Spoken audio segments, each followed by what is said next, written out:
Fala, empreendedores de plantão! Meu nome é Cláudio Baruch e o tema de hoje é gestão financeira. Isso mesmo, eu trago um amigo que ele é consultor e especialista desse assunto. E dependente do tamanho da sua empresa, pequena, média ou grande, esse tema é muito importante. Se você não tiver uma gestão financeira, o seu negócio... Fique aqui comigo, deixe seu like, deixe seus comentários e se inscreva no canal. Novamente, a importância desse like, desse comentário. O YouTube ele vai ver que esse vídeo é legal e vai distribuir para o máximo de pessoas possíveis. Isso daí fortalece o Baruch aqui também. Então ajude e conte-me mais!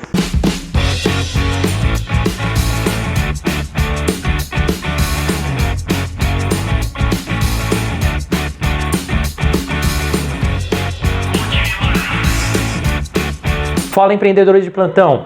E hoje nosso tema é gestão financeira. Eu trago um amigo que conheço só há uns 20 anos, a gente trabalhou junto no banco, na época a gente trabalhava na área de MAS, aquela época ele já gostava de número, então imagina hoje. Ele é gestor, professor e consultor da RiseUp. Vai falar tudo sobre gestão financeira. Rodrigo, primeiramente, obrigado pela disponibilidade e tempo, mas eu sei que você vai agregar muito para o nosso público. Por quê? Acho que a nossa maior dificuldade hoje é com pequena e média empresa. Um monte de gente quer ser empreendedor, mas se você não tiver um planejamento e uma gestão financeira bem apurada, seu negócio pode ir para o espaço, né? Fala um pouco hoje do mercado do PME. Bom, Baruch, a gestão financeira, eu costumo dizer que as empresas elas podem vender serviços, elas podem vender um produto, mas todas elas lidam com dinheiro. Gestão financeira é fundamental e não importa o tamanho da empresa. Muitas vezes alguns empreendedores podem imaginar que não fazem gestão financeira, não fazem um planejamento financeiro porque é muito pequeno. Engano, precisa ter. Então, independente se eu vou vender bala no farol ou se eu vou vender carro, eu tenho que ter uma gestão financeira adequada. Exatamente. A gestão financeira, na verdade, deveria iniciar lá nos bancos escolares. Porém, a gente ainda não tem essa cultura no Brasil. Você vende bala no farol, você é um Uber, você tem uma empresa, tem um funcionário ou não, precisa de gestão financeira. É claro que cada um tem o seu foco, mas a gestão financeira é fundamental. Tá bom.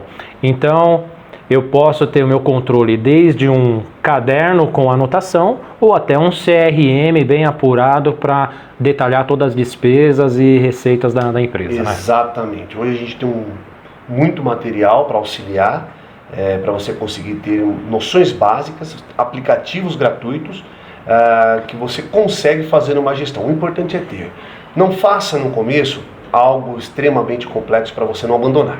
Faça algo simples, mas que você vá acompanhar e não vá abandonar. Legal. Nas suas consultorias, qual é o principal erro para quem está iniciando? O principal erro é você não acreditar que você precise por ser pequeno. Se você é um autônomo, provavelmente a sua gestão financeira será uma gestão familiar, mas ainda assim é uma gestão financeira familiar. Agora, se você já tem um funcionário, se você compra parcelado, se você vende a prazo, você precisa fazer um planejamento. Mesmo que seja simples, que seja numa planilha de Excel ou mesmo num caderno diário. Aqui no Brasil a gente percebe que tem uma informalidade muito grande. Tem o espírito empreendedor por trás, só que muita gente quer empreender na informalidade. Qual dica que você dá para essas pessoas? Bem, Baruch, a primeira dica... quando você vai empreender, quando você vai investir um dinheiro suado, patrimônio, não importa o volume, você não pode contar com a informalidade. Ou seja, você não pode colocar naquele seu planejamento, contar no seu planejamento que você não vai pagar imposto, que você não vai formalizar o contrato de trabalho e considerar isso como lucro. Tá bom, então para quem está começando, acho que o MEI é o melhor caminho. Isso. Agora, o outro ponto é, o MEI, hoje você não precisa estar na informalidade, porque foi criado o MEI já há alguns anos. E esse é um ponto importante, porque o MEI você paga muito pouco por mês. O empreendedor, o MEI hoje ele consegue praticamente 80%, 90% das atividades estão cobertas pelo MEI. E com muito pouco por mês, você consegue dois fatores fundamentais para todo empreendedor. O primeiro é você conseguir emitir uma nota. Você não deixa de vender para uma empresa, por exemplo, que precisa de uma nota fiscal, porque você não tem uma nota. E não fica dependendo também de algum amigo, de um conhecido, que antigamente era muito comum. A pessoa ia pintar uma empresa, por exemplo, e dependia de uma nota do amigo, dono de padaria, para poder chegar até lá, ou ficava fora. Hoje, acho que com a formalização do MEI e um certificado digital, você já consegue emitir uma nota. Você consegue emitir uma nota. O MEI é muito simples. O MEI, qualquer lugar, qualquer contabilidade que você for, ele vai montar para você. Ele tem essa obrigação social de montar uma MEI para uma empresa para você. Legal. E você que tem alguma dúvida sobre MEI, ME, limitada, os contatos do Rodrigo ficarão aqui na descrição. Passa uma mensagem para ele, passa um e-mail, acessa o site da WhatsApp, que está aqui, e lá você tira todas essas dúvidas, beleza? Eu sei que você trabalha com 4 pilares na sua consultoria, né? Isso. O primeiro é o diagnóstico. Fala um pouco qual é a atuação da WhatsApp e você, né, como consultor, quando você monta o diagnóstico na empresa.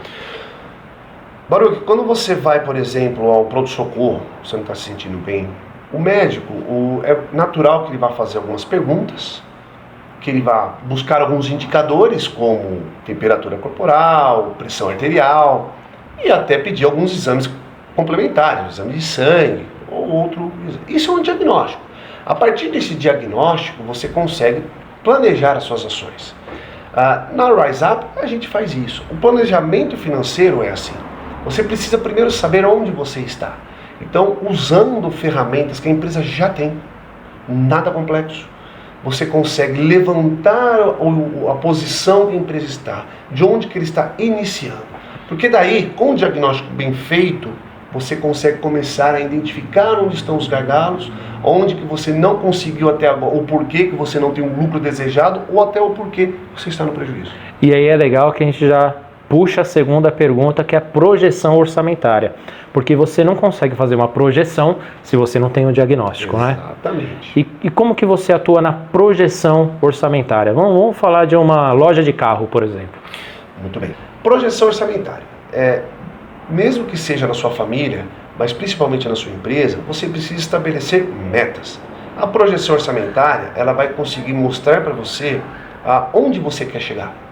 Quanto você precisa vender, a que custo, para pagar as despesas e sobrar o seu lucro. Legal, então eu tenho uma agência de veículo, eu fiz o diagnóstico, o quanto que eu tenho de despesa operacional, despesa com pessoal, enfim.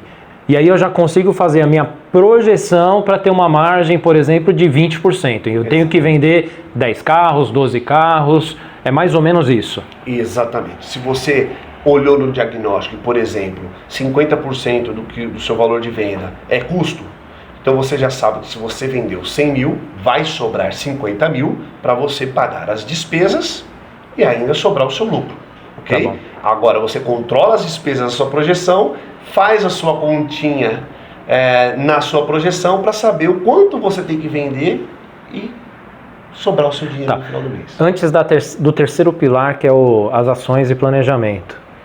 Nunca podemos misturar a conta do seu CNPJ com a sua conta pessoal. Isso é fundamental. Isso é erro comum. Isso é erro comum. De novo, você pode ter uma situação de um autônomo, onde a atividade intelectual dele é a despesa da casa. É uma outra situação. Mas todo empreendedor que tem a sua empresa, que compra e vende, que presta um serviço, que tem algum funcionário, precisa separar as contas. Premissa básica da gestão financeira. Você tem as contas da empresa, você tem as contas da sua família. Tudo totalmente separado. Rodrigo, você falou uma frase que é... Frase não, um termo. Que é atividade intelectual. O que é isso? Bem, quando eu me referi à atividade intelectual, é aquele empreendedor que não precisa comprar nada. Para dar um exemplo básico disso. Então é aquele empreendedor que ele não depende de fazer uma compra, de precificar, ele não precisa compor um produto. Eu sou pintor. Se eu sou um pintor onde o meu cliente me fornece o equipamento e eu só vou lá e pinto, eu estou usando a minha atividade intelectual. Bacana. Muitas vezes ele é um Legal. autônomo, ele não precisa fazer uma gestão mais complexa, porque ele não vai comprar, ele não vai financiar o Legal, cliente dele. eu acho que agora ficou claro. Agora vamos para o terceiro pilar.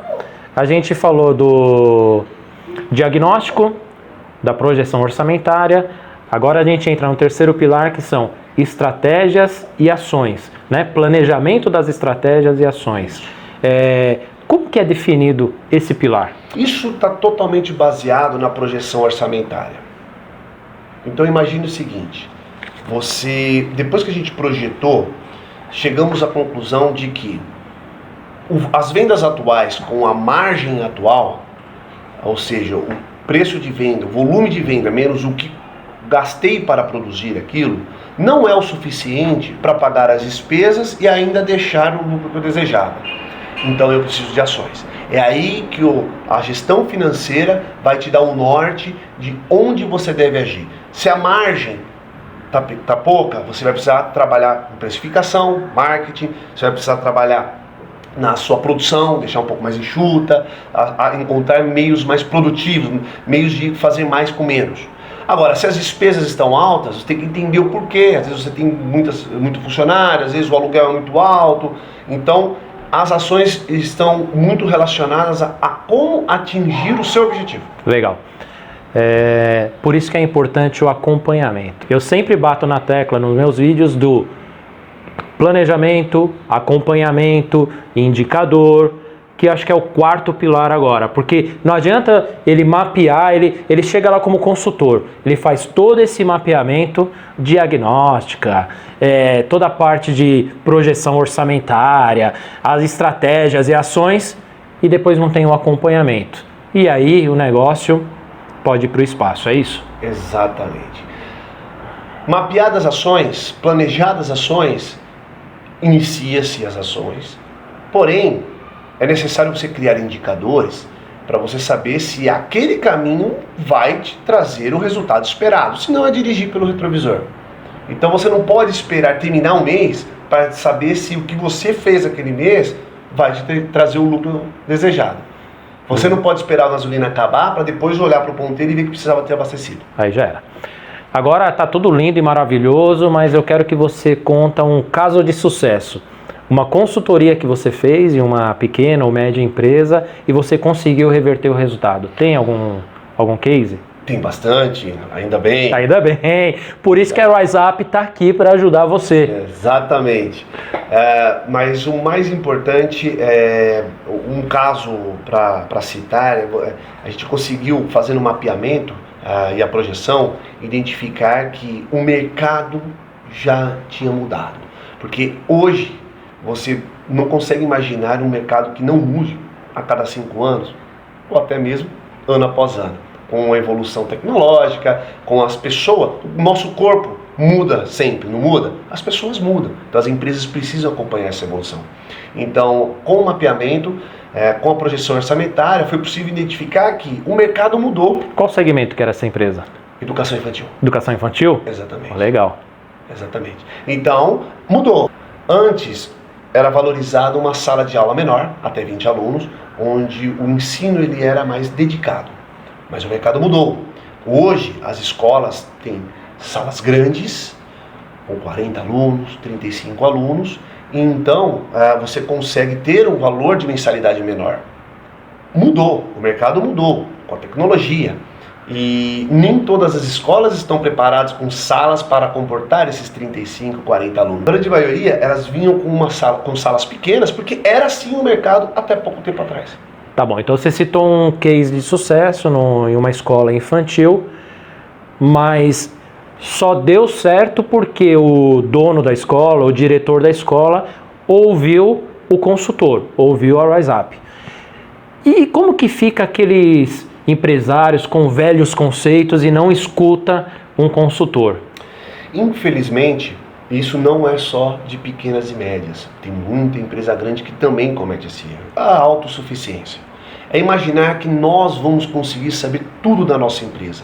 Não sabemos. Por isso que existem consultorias e profissionais.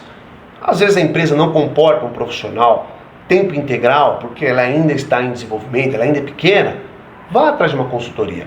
Marketing, finanças, vendas, seja qual for a necessidade, ninguém pode imaginar que é autossuficiente e fica preso às amarras. Quando a dor chega, pode ser mais difícil. Pessoal, por isso que é muito importante uma consultoria. Muita gente pensa que, puta, a consultoria é muito cara. Não é. E olha, isso daqui não é uma linha de despesa, é uma linha de investimento. A consultoria, ela vai fazer um trabalho justamente para reverter o seu cenário.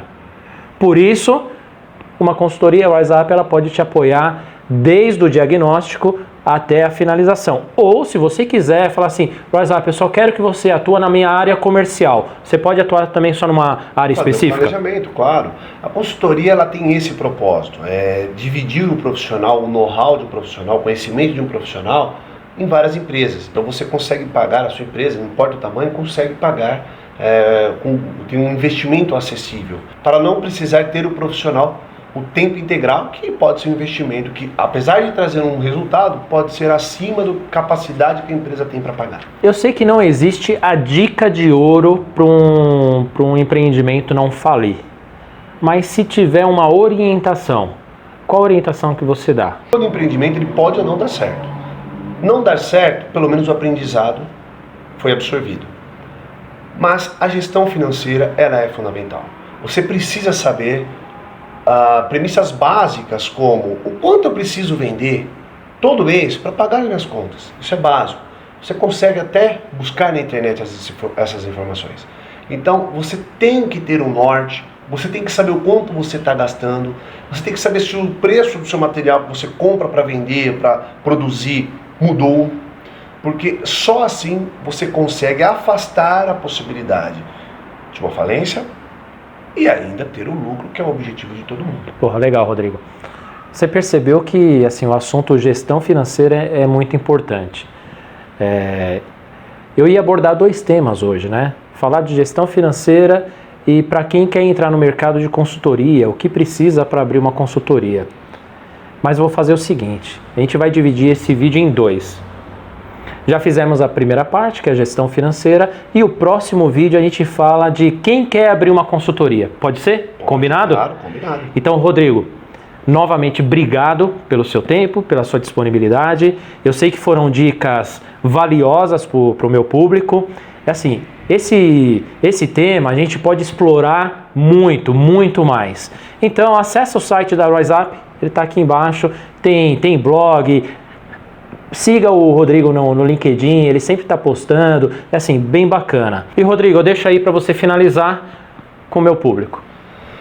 Mais uma vez agradeço o convite, é um assunto importante, eu espero que todo mundo, que a sociedade brasileira comece a pensar o quão importante é fazer gestão. Não precisa ser algo complexo, é um papel diário onde você vai colocar o quanto você vendeu, o quanto você gastou, já é um começo. Legal, Rodrigo.